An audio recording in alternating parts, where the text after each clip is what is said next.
Misfits. The fact that we saw Orianna, LeBlanc, and Ahri all banned away from PowerOfEvil, something that he has been known for in the past is that he's really good at a select few champions, but when you tunnel bans onto him, he seems to struggle to find champions that could be best for his team. While the Victor pick in thought should be good, in practice it didn't quite work out as well as Misfits would have liked. Are they just gonna first pick Rengar here again?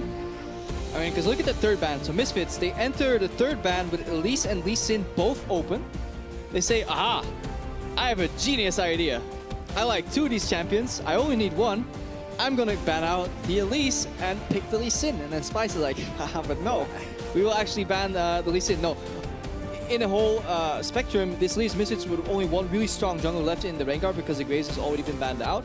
But I think our Splyce, they're happy because they just trade for Malzahar Kha'Zix here. Yeah, I think this is a really good draft rotation from the side of Splyce. And now if you're Misfits, I'm surprised we're actually seeing less value on champions like the Rumble. A few weeks ago, Alphari was talking a lot about how he felt that Rumble was a champion that dominated in terms of top lane. You're forced to pick champions like the Gragas that can go into it. And with the Fizz banned away, you're also looking at a possible strong top laner that I think would better suit Alphari. Yeah, personally here I would like to see the Syndra just locked in on the side of Misfits. Because Orianna is one of the strong blind picks and she's banned out, and PowerOfEvil definitely has more impact in the games when he adds pressure to the mid lane himself and can disappear, and that could be definitely a good option for Syndra here. I think you're opening yourself up then for Sencux to lock himself Echo. He has brought it out during the regular season. It is naturally a very good matchup into it, but instead they're just going to focus down on their bottom lane. Interesting shift coming in from the Misfits. See how they adjust, see what they want to do. This time it's the Ashe, it's the Zyra. They say, we lost lane last time, not going to happen this time. And Splyce, no hesitation as they pick up that Syndra. Yeah, they may actually remove that Echo in second ban phase, because if Sencux knows the strength of that pick into the Syndra and Orianna's out, I feel that could be a crux for them to lean on. Bottom lane will be rough for them. Ashe Zyra into the Malzahar should generate the push, especially if Misfits still have the option to eliminate 80 carries from the draft. Yeah, I think you're looking at an Ezreal and a Caitlyn ban. Kobbe has been playing a fair amount of Caitlyn recently, but taking him off those 2 champions, he'll then likely go towards a Varus, which is another ban. So he's at least going to get a reasonably ranged AD carry that should hold its own for the time being and offer a possible all-in potential depending on what he goes for. Ahri banned away, another pick the PowerOfEvil likes to get his hands on. You bring up the Echo, well, it's not something that he has brought out yet this season. So if you want to see depth of champion pool, that's a great way to start it for this team.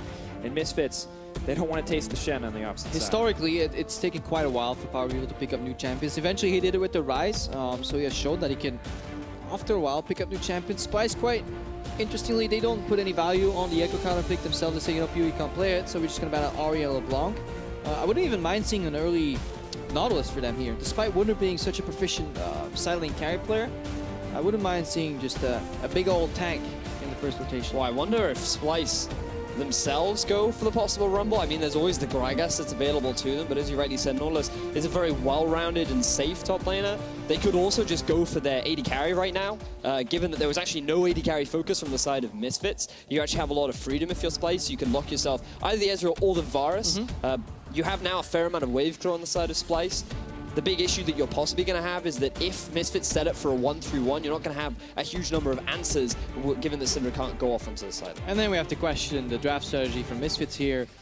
In second phase, they ban out 2 top laners, a role that they are not currently squeezing, and that they're leaving the last pick to Splyce, right? So essentially, you remove 2 champions out of the pool, but you're still allowing yourself to potentially be counterpicked by Wunder, who has played Gragas into Rumble before, who has played quite a few champions. Now we look at it. Rumble locked in, the counterpick, as you mentioned, up and available. But Misfits have to round out their composition here, and they have to do it with a pick for PowerOfEvil. How deep will the champion pool go? Will he find that side lane split pusher like Echo? I feel like he's going to go towards the Vladimir. I just think that it's a champion that he has brought out in the past. The matchup is fine. It offers good teamfight value. It can follow up nicely. Alternatively, yeah, Cassio. It's an old matchup that we've seen kind of fall out of favor. Oh, I would love to see Wunder on Gnar, just so we can tell them Wunder on Gnar, because it's like the inside joke whenever you see the Splyce guys, and you ask them what's he gonna be, and he was like, yeah, 5 games on Gnar, just like the semifinals that they played. This Kled pick would actually be good into Rumble, because it actually has a disgusting amount of damage, especially if you pair it with an early game jungler. And it hasn't always been the best pick for Splyce, but maybe Wunder hoping to make a name for himself here. Maybe picked up a few new things with this composition. And as you said, solid options to counterpick the Rumble coming out here. And Misfits and PowerOfEvil specifically trying something new on the stage. And I'm really excited for this Syndra into KaKAO matchup. I think it's a really fun one. Both champions that have really good control power come the mid game, but also really good at skirmishing. So they synergize very nicely with the junglers that both teams have picked, because you have a lot of early game power with the Kha'Zix matchup with the Syndra, really good gank possibilities in the mid, but also when roaming around with a Rengar, that KaKAO can act as a really good buffer towards his early damage. And we have to see, because we haven't seen PowerOfEvil play KaKAO yet this season, but as far as historical picks go, this was a PoE special back in the day. Has he kept up? Is this still in his repertoire? Can he look to outplay Sencux here, because he got crushed in the previous game?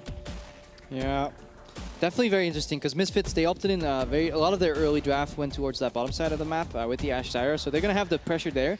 So we can definitely see the signature PowerOfEvil roam to the bottom lane to dive right there. On the side of Splyce, however, all their eggs are kind of in the top side basket. So Kobbe and Mikyx, again, they have to survive. But if you look at a potential dive top with Syndra, Kha'Zix on the Kled lane, poor old Rumble will have to try very hard to go for a 1-for-1 right there. So I'm very excited, because Splyce seem to really go for top side, Misfits, bottom side. Well, this is your chance, folks. If you want to participate at LO Esports, hashtag SPYWin or hashtag MSFWin. Hear the music. You can feel the tension build. Have they adapted this time? Will this new composition be enough for Misfits? Or what Splyce has got cooking be too much for them to handle? It's time, ladies and gentlemen. Game 2. Will Splyce advance to match point? Can Misfits strike back? We'll find out here. But we're seeing what we wanted to see from Misfits, pushing lanes. They have the Rumble up in the top, will naturally have the push over Kled because he severely lacks wave clear. We already talked about how Misfits have a very powerful bottom lane in the form of the Ashe and the Zyra, and mid is fairly even, with a slight advantage going in favor of Syndra. But at least Misfits in the early game have a little bit more freedom compared to what they did in game 1. We're also getting two of the highest damaging abilities in the game. I think Flamespitter and Bear Trap on a Rope are actually the two highest non-ultimate abilities in terms of just raw damage that they can produce. Yeah, Bear Trap on a Rope has disgusting base ratios. Yeah. I don't know if you guys remember when Kled came out, dying to that very early on. It's just all on the end effect, though. You gotta power through. Stay close. Luckily, Rumble is a melee champion, so I imagine it'll be pretty easy to keep him locked down. But then you have to stay close in a literal pit of fire. It's not the most convenient way to stay close, one could argue. You sacrifice your Skarl. Celebrate with some drumsticks. And gotta say, like, What? It's fair game in the game of war. Wow. You get to kill the Rumble, and you get to eat your pet Skarl. Delicious. I mean, to be fair, do we know it's the same Skarl? He does just keep coming back. Have we found an infinite supply of food on the Rift? Just one more. Where did Skarl 72 go? He went to the farm. But we have a new Skarl 73. This is very reminiscent of my childhood, guys. I was told that the farm was a great place. Oh, it is. It's delicious. Medium raw. For now, no Flamespitter or no Bear Trap on a rope. Oh, there's a trap. It's on a rope. He's pulling it. Does not too much damage. So Flamespitter does a lot more damage, as it turns out, in these instances. And Wunder having to tank a lot of that to the face in these early levels. Not as comfortable or as much parity as we may have expected. And let's talk about these two top laners, because they are arguably two of the strongest laning top laners that we have here in the European LCS. You can see the CS differential is first and second during laning phase. They are the two of the highest jungle participants. That's where usually the junglers spend a lot of their time during the early game. And you can see that Alphari gets about 20 more seconds compared to Wunder, yet he's still doing relatively well in lane. And you can see their kills plus assists at 15 are relatively low, but that's what you expect for top laners. Yeah, these guys are good top laners. They're no Chachi, of course, but they're close. And that's why we want to see them on picks like Kled, like Rumble, like Fiora potentially. I don't care if Fizz, no more boring Shen versus Gragas, and hopefully it'll drag more action into the game, because last game, while it was a tactical masterpiece, it was void of a bit of excitement. Well, maybe not excitement, but definitely void of high aggression plays. Not a lot of aggressing onto. I actually had a great conversation with medic about Wunder, not Wunder, about Kled, whereas because any ultimate that has an exclamation mark always has to be said with the word charge. You can never say it passively. You always have to yell it. So are you ready for that, Draco? I personally disagree. I think we can just say charge. I would also, yeah. Well, you two are anti-fun. Look, all I'm saying is I don't want to be told when to shout, Vedius. I'm a free play-by-play caster. You don't control me. All right. That's enough about fun little stories. Let's go back to the game. Sama and IgNar, they're still pushing. That is what Zyra Ashe usually does, but Mikyx and Kobbe had a little bit of a strong fade earlier to at least relieve some of the pressure. A good indicator to see how well these lanes are going is just to count the potions. As long as Mikyx's not out of pots, when any of the opponents is still on 2 or 3 potions, they're doing fine, but he's slowly getting poked down. And of course, Ashe, opting for the longsword start, has more potions at her disposal, can stay in this lane slightly more healthy than Kobbe at this point. It's going to take a long time before that lifesteal outweighs the extra healing. Now, guys, while the bot lane is extremely exciting, and we always love to talk about it, let's look at the mid lane, because this is a matchup that we don't see every day, and more recently, the Cassio has fallen out of favor, and this is the first time that PowerOfEvil has actually picked it up. We actually have to go back to bottom lane. It's a small trade here, getting aggressive. Actually, IgNar going to get exhausted. That's a lot of Voidlings. Nobody's going to die here, but it's a play to force and reset the wave, because Kobbe and Mikyx are at the point where they're almost getting out-sustained and they can't actually deal with the jungle ganks. So they need to get the hell out of dodge fast, but there's no wards. They're actually going to die here, I think. Trashy's coming down, but he might be too little too late. TP coming in as well. Kobbe flashes in. He's hungry for blood. Heal goes out. He's not going to be able to get anything back. KaKAO walks in. He's just going to give that one over, but in comes Wunder. KaKAO could be in trouble. Wunder manages to get one out. He's going to demount. Mikyx's still alive. Trashy coming in as well, but PowerOfEvil doing his best to kite. At the end of the day, it's just the 1-for-1. A lot of summoner spells were burned, and it will be first play going into Misfits, but a lot was cost in order to get that advantage. Yeah, Trashy's still lingering around. PoE gets stopped here. He's losing so much right here because Sencux now can go back to the mid lane and just push that wave and deny some CS. We have to go back to the way that started. I love it when bot lanes that are at the point of being out-sustained, if the wave breaks into the turret, just go for the hard push. It's like you just go for an aggressive exhaust, push them in here, and Kobbe realizes KaKAO is coming, so I love this flash super aggressively because he knows he's going to die otherwise. And he puts so much pressure that the ensuing fight is still kind of won by Splyce here. Mikyx, really good reaction flash to get out of PowerOfEvil as well. You could argue that PoE should have led with the miasma instead of the flash Q.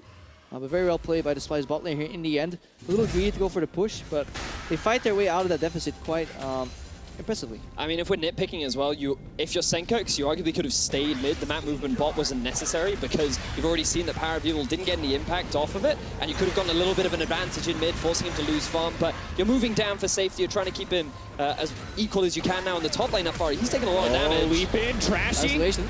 All too easy. Out comes the arrow. Kobbe says, I'll pick that one up. And the reason all these plays are connected, it's a really beautiful butterfly effect because that roam went down. Splyce pushed in bot lane first. If you push in, you always have the wave reset. You go faster to base, and then you can rotate. They make the proactive play again here on that Rumble, who is low mobility into a Kled, and it's so easy for them to get another kill in addition to the turret that they just pick up. They know he doesn't have the flash. They capitalize on these small advantages. Splyce controlling the early game once again. Pickban not making any difference. Look mid. That's another zoning ultimate here, but in essence actually working out here because they get chip damage on mid turret and they chip tier 2 because Misfits were so slow on the reaction. Splyce once again with a fantastic early game, demonstrating their good understanding of how to play the map and punishing the Misfits squad for not really being able to properly respond. But now they are on the early back foot. They need to claw some control back over the game, and you can see they push this bottom wave all the way underneath the turret. Now let's see what they can do to try and reclaim some control. Yeah, and again, you don't freeze in competitive play because while it looks fun to just annihilate your direct lane opponent, you force the rest of the map to be played 4v5. Splyce, this reminds me of the 2016 summer at the end. In a lane swap meta as well, they were just really good at understanding where to go on the map. They were never valued of having the strongest players, but their team play is what really made them a strong opponent for a lot of teams in European LCS. It was good to see, and it's good to see it now. Traditional lane swaps, they may be dead. We may not see them in the first few minutes, but we're seeing them after minute 5. And Splyce clearly in control of the tempo. They are dictating the pace of this game, and Misfits, they just have to respond. But this is an interesting decision. They're looking to hold with jungler top versus a push on the top lane, while kind of going 2v0 on the bottom lane here. This often fails, in the sense that usually the enemy jungler will join it. It's a 4v2, and you can't hold a 4v2. But there is a case to be made pre-6 bot lane that you can actually hold a 3v2. If not, we have to wonder why Wunder and Trashy are on the top side of the map here. That could actually be the first mistake that they've actually made, because now on the bottom lane, they're much slower on the play. The difference is, though, that even if they are slow on the play, you still have the Syndra and push in mid. You can actually force something with the ultimate coming back up soon for Kled. You also have the Infernal Drake in the bottom half of the map too. The question is, do they want to possibly risk this in exchange for their tier 2 in the top lane? Yeah, that's the question, right? Because that Infernal was always there. Like, going for Krugs isn't getting you an Infernal faster, right? So we have to still question Splice. Are they just a little bit too greedy? And Misfits, are they not realizing this? And should they have not maybe pushed on anywhere? Because they're essentially losing their tempo advantage right now. And Trashy not even afraid to drop so low. He knows that there's no one there to contest them. He knows that they can take this with safety, and Infernal Drake will be crucial as both teams move forward in the game. And Kobbe's still going to walk away with this bottom tower, if not just a little bit later. So there was a window there that Misfits could have looked to punish Splice for. However, they didn't quite. Perhaps they try and force something now. Arrow, no mana for Kobbe. Mikyx doing his best to block, but the chain CC is coming in. Kobbe is all but dead. Flash out. Yeah, flash all along. That's one greedy AD carry right there. If Zyra was 6, that would have been a very different play. Regardless, though, Kobbe does get away with his life. And now that they're going to be forced back, you have the push down in bottom. Question is, with 2 members in the rivers, do they look to potentially push up in mid? Yeah, but both side lanes are super long right now, and now Kled can actually just freeze, or the equivalent, a very, very slow push in the top lane. And we're going to see Alphari's economy get targeted here. He is now stuck as a Rumble in a map that has 2 long side lanes, and he can't really go anywhere, and there are no objectives to brute force for Misfits, so he's playing jungle buddy system right now. And Kled will spiral out of control. We could actually see a gargantuan CS lead amass for Wunder in the top lane, unless Misfits can break to this mid lane. And Wunder now starting to get ahead in CS, and not just that, but the Ninja Tabby.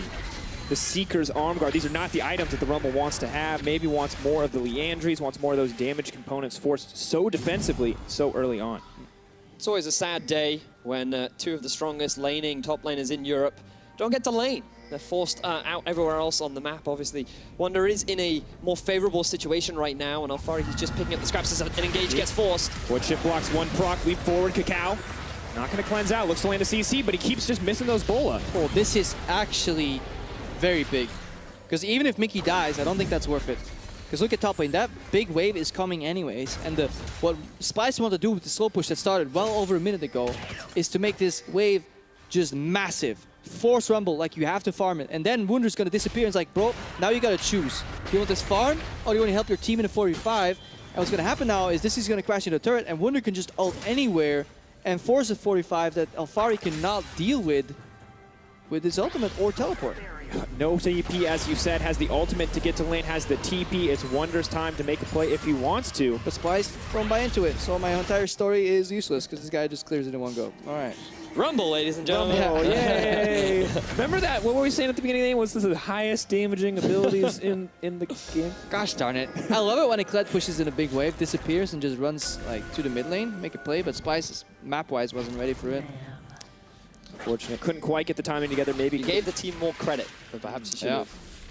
It's an opportunity, and that's the problem. Misfits, they give away a lot of opportunities. Not every team punishes it, but it's definitely there. Right now, Mikyx is on a very dangerous mission in the bot side. He doesn't know that the enemy jungle is empty. If he knew, he would just place all the depots he could in the world. Still has to be scared. Let's follow him for a while. A little bit of trauma after the last incident. Had to flash to safety. It's the dance of the supports, right? You just go back and forth twice in front of a bush, and then you've done your due diligence. You've acted as if there's somebody... no way they'll wait for a 3rd time. Yeah. Now as we look across the map, things still very close. Not more than a 1K gold advantage to either side. Splice with the Infernal to back them up, but nothing too crazy yet. Biggest advantage appears to be Kobbe on the bottom side of the map, who is building up a pretty decent CS lead. Kobbe, he had a fantastic game 1. His team fighting was spectacular, always playing on the edge, utilizing the Ezreal fantastically, I feel. And I feel like thinking about him as an individual throughout the series, he hasn't really been one of the standout performers, but as the season has progressed, he really has been stepping up along with his team. And let's not forget the last split. This bottom lane of Splice was considered the new and upcoming Sven and Mithy of Europe. Oh. They were second best behind Sven and Mithy. Yeah, they were the upcoming towards Sven and Mithy, right? That was the goal. They were still a long way off. Bot lanes in Europe last split were pretty weak. That's why Kobbe and Mikyx were rated so high. And that's why a lot of people were so quick to write them off again this split, though. It was like, yeah, but everybody's better now. But these guys can actually lane very well. Mikyx apparently in scrims is a monster. This guy is so good in an environment where it's sometimes okay to flash in aggressively, okay to go for the aggressive play. Let's not forget that Jin Sion, where it felt like he had more freedom. It did seem more like a scrim game, and that synergy between the two of them was spectacular, very enjoyable to watch. And that's something we've heard from Splyce time and time again. We look at it, they say they're a team, they own scrims, they're confident, they're dominant, but when it comes to stage, we don't always see that same form of Splyce on stage. But it feels like we are starting to see signs of it now. I think it's fair to say that Splyce as a team are still pretty confident now. Looking at the map once again, we can see that Kled is moving towards this mid lane. PowerOfEvil has just gone back to base, so this could be a window for Splyce to take advantage of. Yeah, drop off the kids at the daycare, pushing that wave, and then move somewhere else. That's what Wunder wants to do every time on this Kled. You don't want to play against the Rumble under his turret. You want to push in, disappear. Moving for more. Wunder walking in, moving right in onto IgNar. Bear trap on a rope, not enough. Out comes the charge. Locks onto Hansama. Flashes right back out. The CC is coming in. Up goes Mikyx. Down he goes. No! Does manage to make it out for now, but Wunder is holding on to life. Will demount. Or save that health bar for now. Bloody exchange, but no one going to drop. Oh, very, very lucky for Splyce that Alphari's teleport is on like a 10-second cooldown right now, because otherwise they would have been toasted in their jungle. We see one of the drawbacks of Kled. Once you pop that ultimate, there is no stopping it. Not even disconnecting your keyboard will stop that ultimate. So. Is that a disadvantage though, Krepo? If we have more action, if we have more bloodthirstiness? And to be fair, if Splyce are a team looking to get more aggressive on stage, nothing helps that like a button that really doesn't let you stop once you push it. We're going aggressive, boys. Let's go. That's why he casted it so short as well. You can see he's like, you know what? I want a hard engage. But not that hard. I'll just go right across the wall and then I'll we'll see where I end up. I think I'll be safe, maybe. Yep, it's always a guessing game. That's why great Kled players are very few and far in between, because you need to know where to put that ultimate, predict how enemies are going to juke, and then find the right target, because it latches on to the closest target that you will find. Definitely a really tough ability to use. Good news is there's no giant tanky front line this time around. Every time we see a Kled, we say, well, he really doesn't want to ult that tank in the late game fights, but there's really no wrong option here for the side of Splyce. But for now, Misfits starting to put things back in their court, pressuring in on the mid lane, getting down a bit of vision. And right now, for the time being, Splyce, they've conceded the Ocean Drake. Not too unfortunate, but this will give them a lot of freedom around the top half of Misfits jungle. You can see the push has already began from Wunder. This will enable Splyce to gain control over this blue side jungle. Not only will they be able to steal away this blue buff, they can look to get a bit more damage down onto this tower. Yeah, they're definitely playing on tier 2 top here. Got the blue as well. They got deep vision. It forces Rumble ultimate, but this one caster creep is going to survive, and that's actually long enough for this turret to drop without getting any armor increase.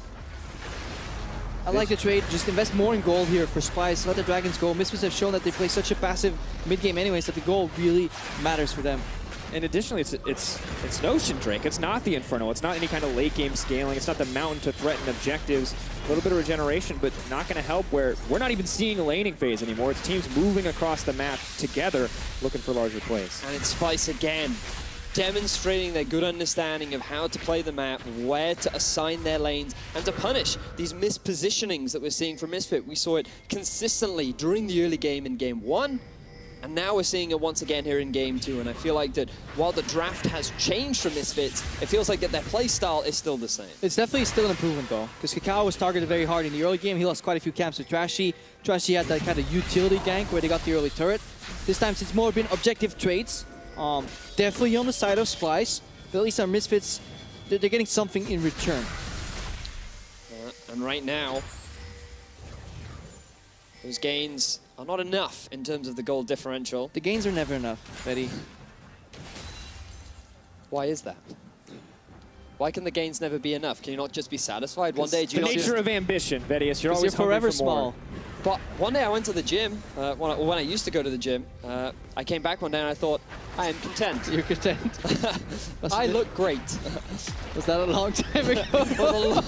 It was indeed a long time ago. All right, Betty, as much as I love hearing about your bodybuilding stories, I want to focus back in on the game at hand.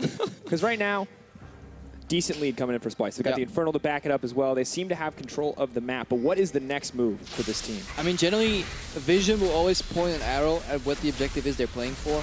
Tier 2 in the bottom lane and enemy red buff is what's being targeted, because it's been kind of crowded by 3 wards. I think Splyce have shown us a good textbook example in these 2 games right now, how deep vision works here. If you look at the wards in the enemy jungle, they are in perfect support for both a push on the bottom lane and a safe contest of the enemy jungle. So they want to steal away camps, buffs here, then just split up the map, and have a much more mobile Wunder in the other side of the map who can deal with numbers advantages much better than Alphari can. Alphari can only ulti. That ulti, however, will save the tower in the end. It will mean that Misfits can pick up the buff here. Glimpse of the Void, most likely to go over to the hands of KaKAO. Will make him that much more lethal if he can find and isolate Wunder in those side lanes. However, it may not be worth it as Splyce now have dominance over the mid lane, can set up to siege down this tier 1.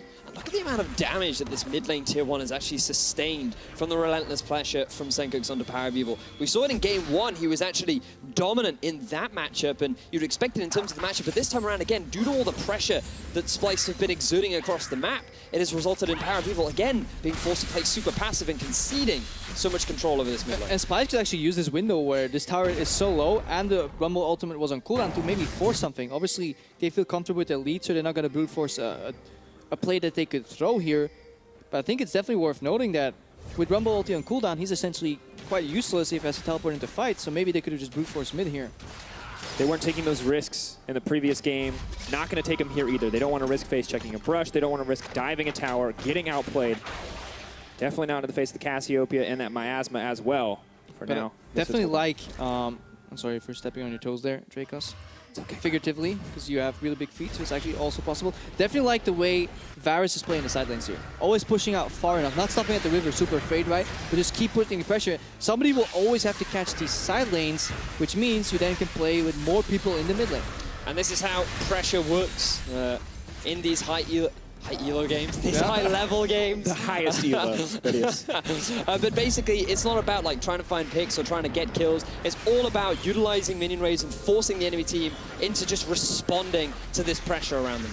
Well, Misfits very quickly going to need to respond to the pressure on the top side of the map. A massive three-way building, but they've got a fight in their eyes. Equalizer goes down. Kobbe, he can't flash to safety. He's going right into the bush, and KaKAO is on the way, but the whole team turns. It's not enough. Wunder is on the front lines. KaKAO slowly getting knocked down. So far, it is the 1-for-1. Both teams backing away. Trashy, hungry for blood, looking to leap in here on KaKAO. Cooldown's coming up. Yep, that's the isolation. Enough. Poor Trashy got hit by one single plant there on the way, chasing the enemy jungle right there. But that was the reply they're looking for, because they felt if they go top to get the farm, they lose their mid tower. So Misfits brute forced the fight, and they still ended up losing. Splyce just played the fight extremely well once again. The fact that PowerOfEvil dropped so quickly, he didn't even have a chance to get his ultimate off. Initially, things looked very promising for the side of Misfits, but now IgNar, he's in some trouble. Yeah, trouble on the river here. Sencux, QE stun, IgNar flashes. He still had that after the last fight. What I think it's worth noting is that this arrow that came out from Hansama, it kind of puts everybody in slow motion, and it gives Splyce more time to react to the play than Misfits actually had put into setting up the play, because PoE died with exhaust, flash, and ulti up, and that is inexcusable at this level of play.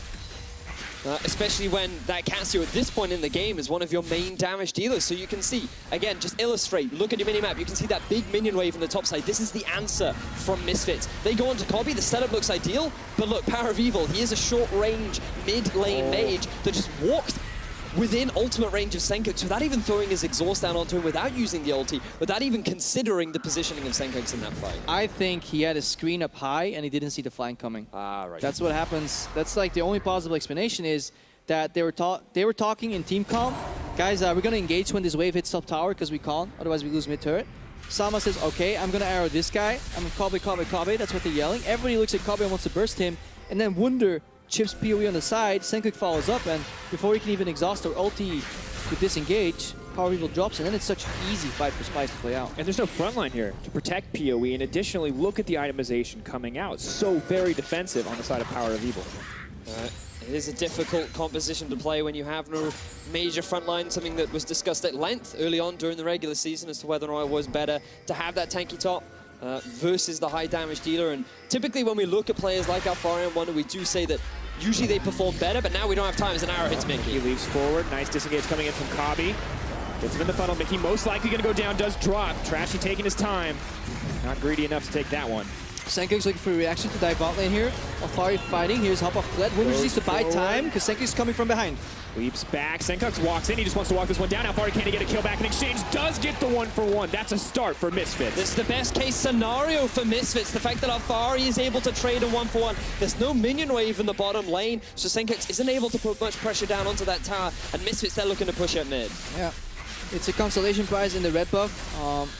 Varus looking to hold her. Sencux flanking again. Could be a creative solution. PowerOfEvil still has ultimate here. Splyce have to be incredibly careful, but they have enough pressure to save that mid lane turret. And Kobbe, not on the lethality bars, doesn't do enough damage to really be a threat by himself. They're free to continue the push. Yeah, it's again Mikyx just going a bit too far, a bit too deep for that vision, a bit too fast when mid lane wasn't pushed in far enough. Something that we've seen from him fairly consistently throughout the regular season.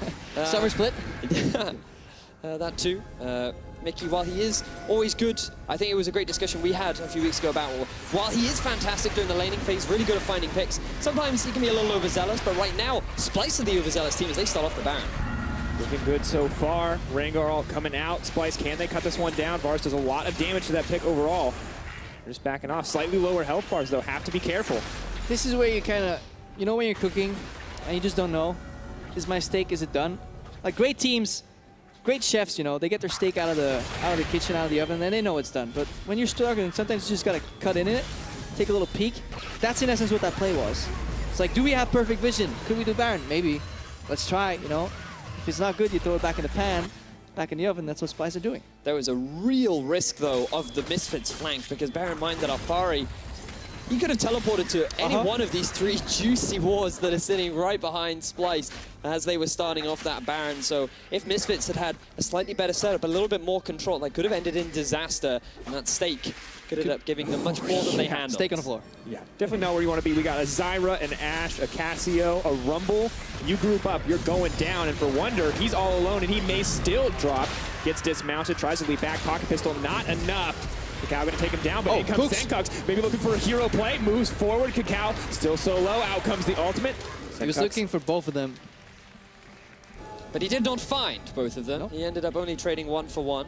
But the question is, what can both teams reclaim on the map? Splyce, they're looking to get a bit deep vision down, push in mid, and only Hunt Summer is left to clear. For now, map seems to calm down. Not gonna be another Baron attempt. They find a small pick. It is a brief reprieve for both sides. However, Splyce going to continue to press their advantage and take these small objectives. Clouddrake, maybe not what they wanted to see, but happy to get it in the end. It feels a lot like Misfits really struggling to know what to do at this point in the game. You can see that Wunder, he overextends a little bit down to the bottom lane, makes it easy for Misfits to be able to set up this gank because Splyce throughout the rest of the map can't really punish KaKAO for being sent down to the bottom side. Sencux is able to get himself a return, but you can see that Misfits on the rest of the map also, like, look at the number of members of Splyce that are down here right now, and look at the waves setup from the side of Misfits. Like, there's nothing that they can gain off the back of it either. They're not really, we saw it a lot in game one where they're not able to gain any advantages even after forcing a lot of points. Mikyx trying to find the counter engage on the side of Splyce. In goes Trashy. Multiple members CC, but Mikyx is still alive. Alphari locked up, isolated, taken down. That's a kill for Trashy. Splyce in control as Wunder zones out PowerOfEvil all by himself. Splyce, take control. Yeah, what KaKAO was doing in his chair right there was Korean sign language for a nice champ, by the way. Talking about Syndra, of course, he does it again right here. QE into one shot from R. If you have a slight lead on this champion, it's so disgusting to play against. Even after all the nerfs and Misfits, we're suffering from this. Even though Mikyx got caught, he flashed out just in time. And now a much easier Baron call for Splyce because they will essentially force a fight 5v4. Shaft. The Master Chefs may be coming out, but they've got their eyes on a different prize moving in. Hansama still alive for now, but does get taken down. Trashy, oh so low, but PoE gets pocket pistoled into oblivion, and Splyce may not get the Baron, but they're happy to walk away with the kills. Take their sweet time taking out IgNar. He just does what he can to buy time. And Splyce, they were never interested in the Baron. They just wanted to fight. They wanted the kills, and they effectively get 4 members considering their kill onto Alphari early on. Yeah, it shows one of the strengths from Kled as well. If you're getting pincered, the best thing to do is to engage on the weaker part of that trap, and this is exactly what Wunder is doing here. He's already going to get attached to PowerOfEvil, IgNar, or Hansama, and as long as Zyra doesn't have ultimate, these are all really good targets to go on, and it leaves KaKAO isolated on the right side. He can't even enter the fight here, and again, it shows the lack of frontline is really punishing Misfits because it is so complex to play against. And then IgNar's plant, it's thrown back in his face. It's actually quite brutal. Oof. Look at the last team fight. You can see who died quick. You can see who died earlier. I mean, Alphari was not in this fight, so he couldn't do any damage. Yeah, this is the Blast Cone Baron, and this is because they were much faster out of base. People were still dead. They won that fight. They don't need to rush Baron and potentially throw. They can just go to base, get the free 5-man, and Misfits, losing again. Exactly what Splyce wanted. So much confidence coming in. They've got a massive gold lead to back them up. An Infernal Drake, a Cloud Drake, a Baron, and this is where we see them start to tear down those structures, start to grow even more. The Misfits doing what they can to get something back. And now Splyce, they're grouping up as a fireman unit. Someone needs to go off and deal with that minion wave in the bottom. But when you have the Baron being able to break into the base, take down the rest of the structures becomes a much easier process because those waves, they push faster. They have to, the wave clear on the side of Misfits is so much weaker because of all of the extra magic resistance that the minions get. And it's simply a matter of, it's the rotation game now for Splyce. For now, Misfits holding on, clearing out the waves, waiting for more Splyce members to come through. No empowered minions quite yet. PoE doing what he can to clear it out, but it's a slow and a steady push coming in for Splyce. They had their explosive plays. They had their opportunity. They snuck in for that Baron. They got multiple kills. They grew themselves a lead, and now it's just slow and steady to finish, to find something bigger. Now, there are a few options still available for Misfits. What we've seen fairly consistently throughout this game is the Ashe arrows coming out onto Mikyx in particular, and unfortunately for Misfits, they're yet to find a successful engage. But when you have 5 members grouping up in a cluster, it becomes easier to find those engages. Breaking into the base is the hardest point and leaves the biggest room for error. So right now we have to see whether or not Splyce can play the slow and steady game and just rely on their minions to be able to take down these structures. Yeah, Splyce also electing to play 4-1, not 1-3-1. They just made a slow push in the bottom lane, so that's eventually going to crash in. Take at least a minute and a half, though, I feel like, before that wave actually does any really good pressure, unless they go and move over to speed it up. But 4-1 much safer when you play against the likes of Rengar, Flash, Zyra Snare, and an arrow. You don't want to play 1-3-1 because you're so prone to getting picked out early in the game. And you can just power through. In the 4v4 and the 1v1 respectively, they are both stronger. So this should be a good push for Splyce. Everything going in the favor of Splyce for now. Misfits, they don't really have any options. There's not really a whole ton in the playbook right now. It's clear the waves, it's wait patiently, maybe hope to find a weakness or an opportunity to expose Splyce. And this Kled pick can also just move in between the lanes. Wunder right now getting picked off for it. His reaction from Misfits. Moving forward, decent damage goes onto him, taking his time, flash to safety. Gotta make sure you're in the right spot before you attempt that flash. The thing is, though, that's actually 2 ultimates used from the side of Misfits that they now don't have to stop the push in the bottom lane for Splyce. And TP is up from Wunder. He's going to go back, he's going to remount, he's going to be ready to move into the fight. Baron empowered creeps. Not going to be threatened too much by the miasma. PowerOfEvil cleanse it out, use that QSS to be safe, but Splyce unconcerned. They're just moving onto this tower. Alphari, where is the ultimate? Move in, Mikyx locking down PoE, they leap in, they get a lot of damage down, but that's a great equalizer. Kobbe is knocked up, but he's not taken down yet. He's still alive, and Wunder out of nowhere onto the front lines. He ults in, he leaps forward, and Splyce moving in to get a little bit more. Out comes the damage, out comes the double kill. Bear trap on a rope, Hansama gonna get pulled back, but Wunder just a little too hungry for it, not gonna risk the fountain dive. Ooh, I almost felt like Splyce were gonna throw that game by engaging without Wunder TPing first, but they're just so strong in the 4v5 that when Wunder joins, he just finishes that play. Splyce get inhib and they're looking at a Nexus turret. Splyce are looking so convincing right now. After a dominant game 1, they're looking to try and make it a 2-0. Making it look all too easy, but there's low health bars. PoE is alive and well. Can Misfits hold on? Slowly but surely, the tower starts to chip. Starting to take this one down. And Splyce starting to look like they may back out. Get the flash upon Sama. Where's the fight?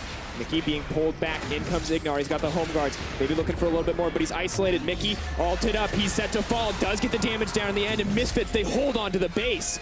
TP comes in from Alphari. Fight may just continue. Out comes the ulti from Rengar. Not even setting his sights on Wunder. Maybe looking for a bit more. Turns to him in the end. No chance to remount, and that's the shutdown. And Splyce overstays just a little too long. They thought that with the minion waves, with the low health members of Misfits, they could try and force and end the game. But Misfits, the respawns were coming in. The ultimates were ready and available, and they're able to punish by getting themselves 2 kills and an Infernal Drake. But these are minor tweaks that we're looking at. Like, yes, they're engaged bot side. Maybe if Wunder TPs a bit earlier, it's better, right? Or maybe if they back off the Nexus turret.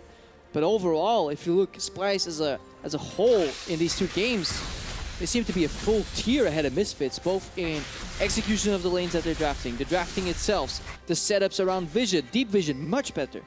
Like Trashy and Mikyx are just giving a crash course in Division 101, and it's getting them so many objectives. And I think the way in which they make this play happen is very impressive. Bear in mind that PowerOfEvil had already used his QSS earlier on. Mikyx feels confident to force the play, and even though that was a good equalizer, the goal deficit is just so big that it doesn't deal the damage that you would want at this point in the game, and it just becomes a chase for the rest of the Splyce members. Now, this is why they get a little bit overzealous. This is why they think, we're strong enough, we're fine, we can end the game. But then Misfits get themselves the turnaround.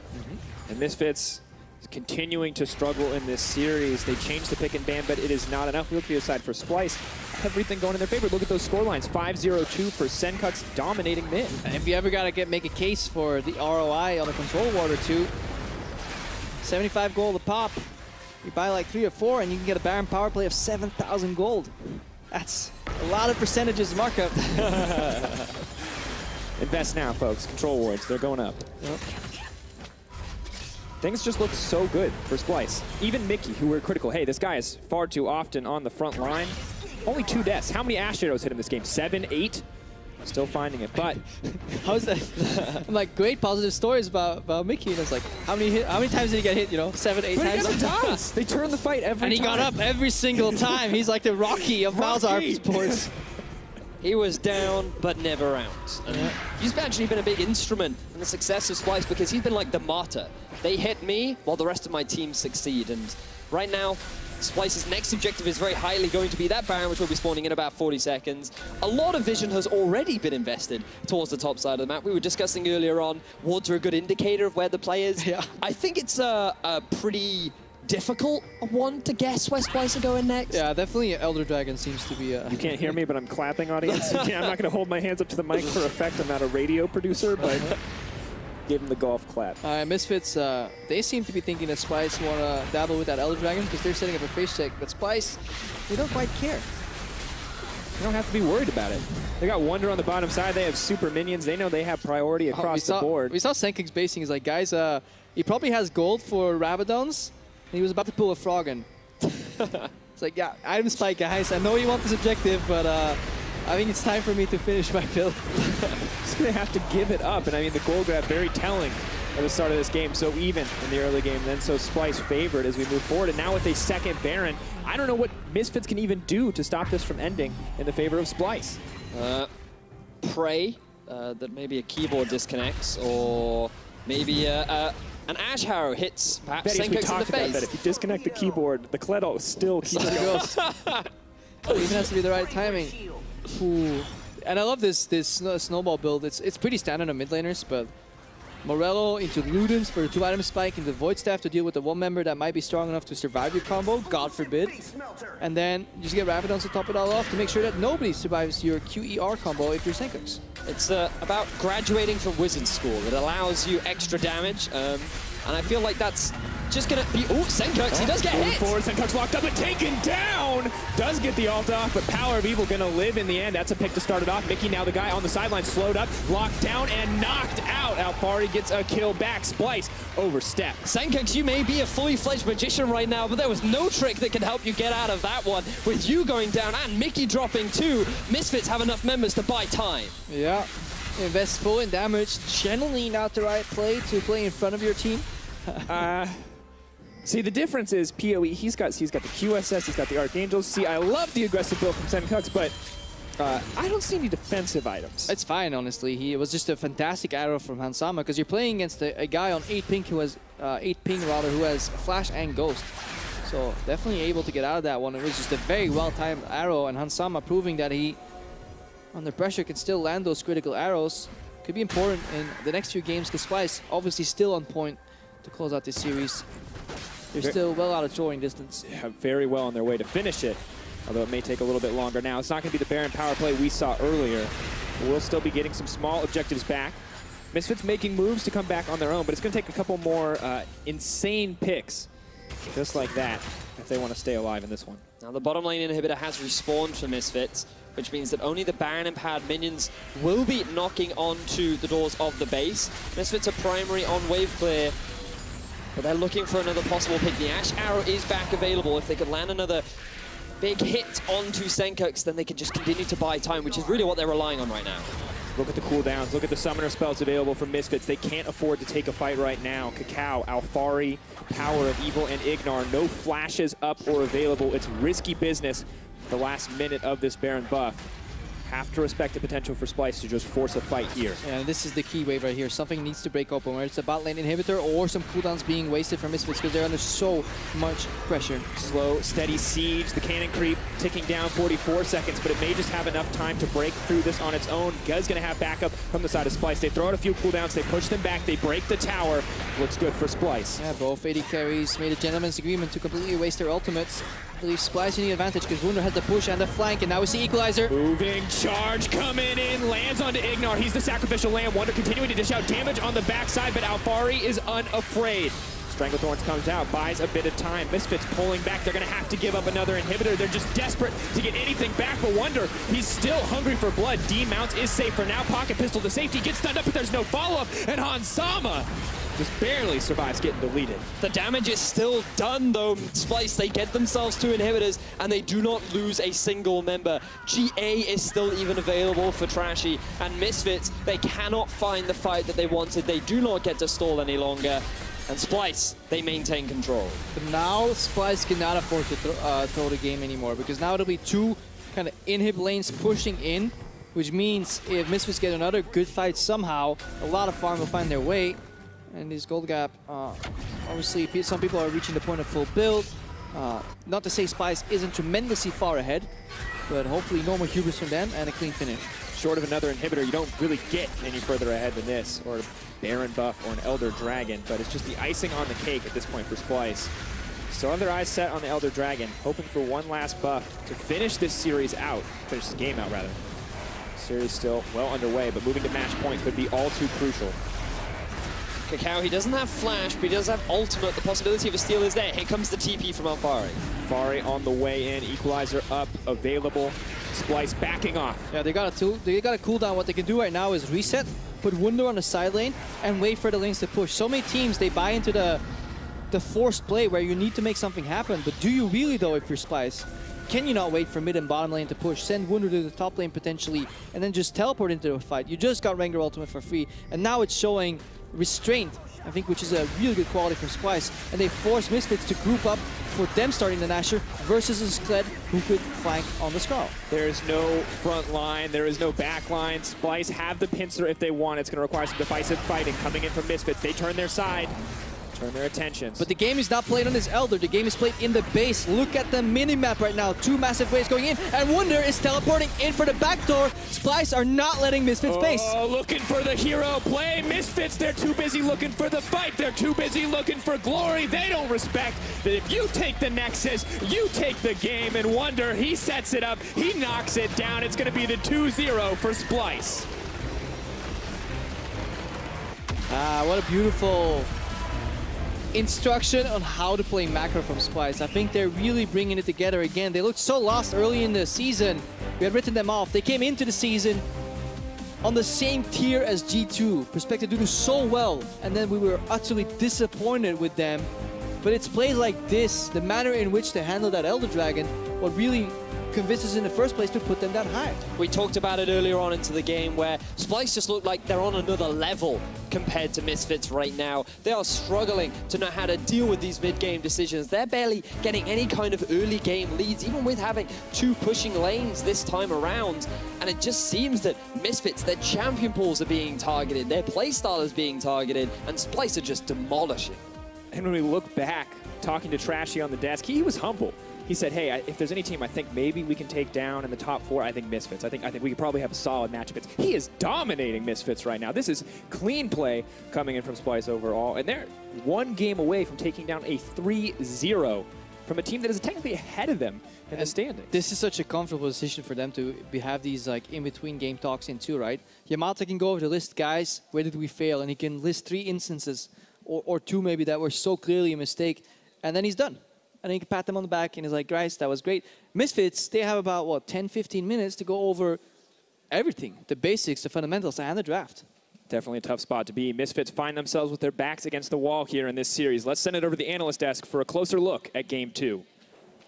Thank you very much, Drakos. And yes, well, Splyce, they find themselves in match point, semi-final point, and Hamburg point. And it seems that the Misfits can't find any answers against the boys in black and yellow until now. And let's travel back to what we said in the beginning of the show. Will it be that jungle matchup? Will it be Wunder and Trashy? It seems like to me that it is just Splyce's superior macro that is controlling these games. Do you guys agree? And what exactly are they doing so well? Maybe starting with Max. Well, the thing about Splyce is they identify what objective they want and they just know what to do to get it. They work well as a team. All 5 of them are exactly on the same page.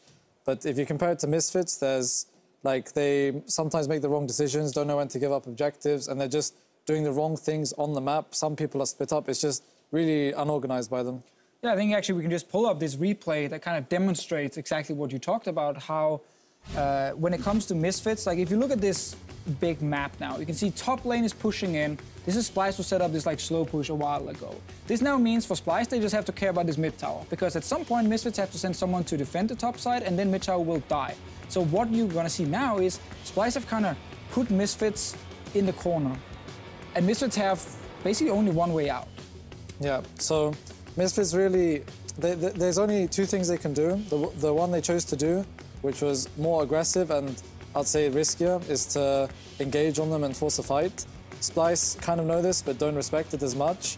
And but still, Wonderwear comes mid lane instead of pushing out that bot lane and joins the team just in case they do engage. And here in the replay, you'll see Hansama is going to fire the arrow to look for an engage. Yeah, we can roll it out. Exactly, we can just roll it out. And important to highlight, as you said, you know, Wunder could have just gone pushing, found his own lane. Like, no, he knows a fight will happen. It's the way out for Misfits if they want to try and defend tower. And as soon as he's, you know, near the team, engage happens, it's a 5-on-5. But this is a 5-on-5 where Misfits are already pretty far down in gold.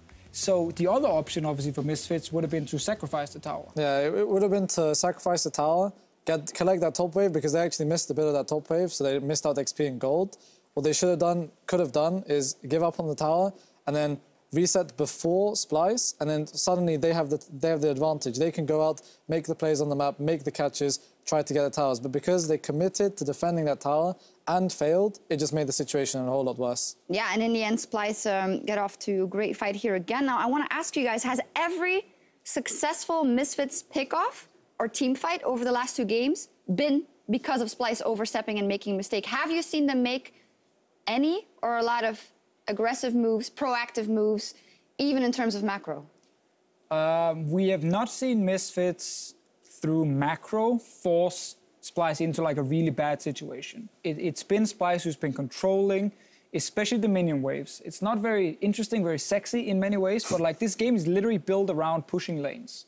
And Splyce are consistently in 2 games now able to push at least 2 lanes. They have 2 winning lanes every single time. And that gives them like control to go set up vision, to roam, to, you know, create picks or threaten towers, all because they managed to control these waves so well. And Misfits are sitting so far back on the map. And I think a lot of it also comes down to the bans. Like, I think Yamato Cannon and Splyce are doing a really good job here, and they target PowerOfEvil with 3 mid laners, Orianna, Ahri, LeBlanc, take away the Syndra. PowerOfEvil has no counter pick for it. He doesn't play Echo. And then they also target the Lee Sin. And KaKAO without Lee Sin is just not able to do anything. And we know that Splyce, they have the tools to just do this over and over again. So I want to ask you, Max, if you're in the position of Misfits now, who have lost these 2 games, and you're getting choked out in the macro sense, isn't that like the most kind of frustrating way to lose, so to say? Because you can't say, oh, I overstepped there, that's why we lost. I lost my lane matchup, I did that wrongly. It is really just getting completely kind of pushed out of the map one by one. I think if I'm Misfits right now and the opposing team is clearly better than me in macro, you just have to do something either outside of the book that they won't expect during the game, or you just go for something that snowballs, something that can make plays, and try to just snowball a early game and just win the game like that. I think that's so interesting, because every time we talk about, even in Rocket and the losing streak, or lower tier teams that aren't doing that well, we say, well, just pick early and make it happen. And it's the same, it seems, for our top place teams. Yeah, I mean, it's simple. That's the thing. If you're bottom team and you can't play macro against the top team, you are in Misfits situation right now. I'm not calling Misfits a bottom team, but they are stuck in that situation. They can't win the game through pure map plays. So I agree. Like, I actually want to see PowerOfEvil early pick something like Syndra. yes, okay, you might get a counter pick like Echo or something against it, but you can still control the lane as PowerOfEvil. He has not been able to do almost anything in the laning phase for 2 games now. Yeah. And that means whenever you lose mid, if you want to play side lanes, that's not happening, because then the mid laner from the enemy team is roaming first, and it's going to prevent you from playing the side lanes. And we got to highlight also Sencux is someone that we haven't really seen super step up over the course of this split. We had some question marks. He did have a good game now, and even though it wasn't always the best moves, he went in there, he flashed forward, he roamed bottom in a couple of instances and tried to get those kills, which is something that is a sign on the wall for me that Splyce as a whole is on the same page. He's extremely comfortable in Syndra. He's not been challenged in the matchups, and that's why that pick needs to either get banned or moved over to PowerOfEvil to give some more early pressure for Misfits. All right, you guys both said Splyce were going to win the series, and they are at match point now. What do you want to see from Misfits, and can they pull this back, Max? I want to hopefully see KaKAO on something that can help snowball. With Rengar, you can kind of punish the enemy jungler, but when it comes to punishing lanes, it's a lot harder than Elise or Lee. And I'd like to see PowerOfEvil on Syndra, as Deficio said. So maybe not first pick Rengar, but first pick Syndra, or first pick something else that can actually do something, since Splyce haven't really shown priority in Rengar. I don't think Trashy is like the best Rengar player, but it's just Yamato, they're playing into Yamato's hands. They know he's going to pick Rengar. But is it going to happen? Can Misfits come back? Yes. I mean, this is the time to change up the draft. And yes, then go for that gamble, because as you just said, Yamato kind of wants them to pick Rengar. He's like, please, KaKAO, pick Rengar. It's not working for you. He was first picked this game. Another world, they banned the Rengar himself and first pick Elise. And then suddenly you actually have early pressure from KaKAO. So is Splyce taking it here or not? Splyce is definitely taking it. All right. If Misfits have heard the analyst desk, maybe Misfits take this next game. They got to change up that draft. We will see what happens. This is what Splyce and Misfits have been working for all split. Their fight for a spot in the semifinals continues in Game 3. Don't go anywhere.